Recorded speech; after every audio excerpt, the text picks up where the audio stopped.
One of the things that is very ironic and surprising is that we say that we do not want violence. We say that we are against violence.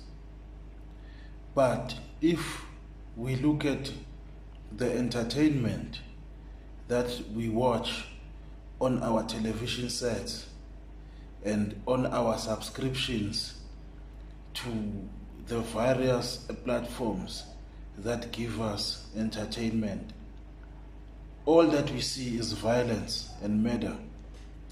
And we glorify that violence and murder. Yet, when that violence leaves the TV screens and comes to us, we complain. What is it that we really want? We are what we eat.